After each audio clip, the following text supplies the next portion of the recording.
मैहर से बीजेपी विधायक रहे नारायण त्रिपाठी ने आखिरकार अपना सबसे बड़ा राजनीतिक दांव चल ही दिया।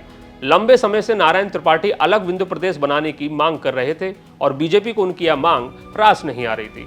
राजनीतिक समीकरणों के चलते बीजेपी उन पर कोई कार्रवाई भी नहीं कर पा रही थी, लेकिन उनको एक तरह से पार्टी में साइडलाइन जरूर करके रख दिया था।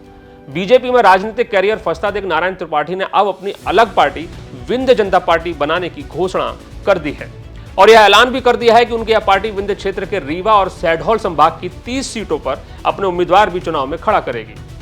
विश्वास और दावे के साथ कह सकता हूं कि हम विंध्य प्रदेश का पुनर्निर्माण कराएंगे और यह जल्दी 2 तारीख से 2 मई से बाबा बागेश्वर धाम महाराज की कथा चालू होगी, 7 मई को खत्म होगी।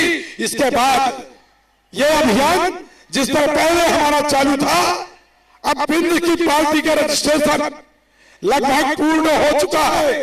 15 तारीख के अंदर विंध्य की पार्टी का रजिस्ट्रेशन आ जाएगा और विंध्य के लोग तैयार हो जाएं, मन बना लें, तैयारी कर लें। विंध्य प्रदेश पर विंध्य के लोग चुनाव लड़ेंगे, अपने दल से चुनाव लड़ेंगे और पार्टी बनाकर आप लोगों के बीच में आएंगे।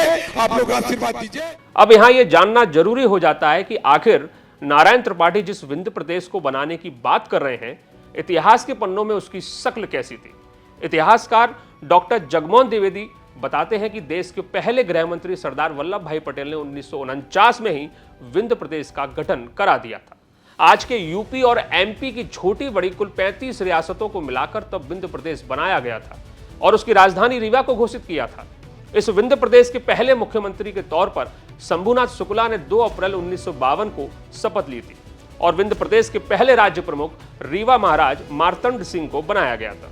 राज्यों के गठन के लिए बनाई गई कैटेगरी में विंध्य प्रदेश को पार्ट सी में रखा था और बाद में जब 1 नवंबर 1956 को जब मध्य प्रदेश का गठन किया गया तो उसमें मध्य भारत, सेंट्रल प्रोविंस बरार और विंध्य प्रदेश को मिलाकर मध्य प्रदेश का गठन किया गया था।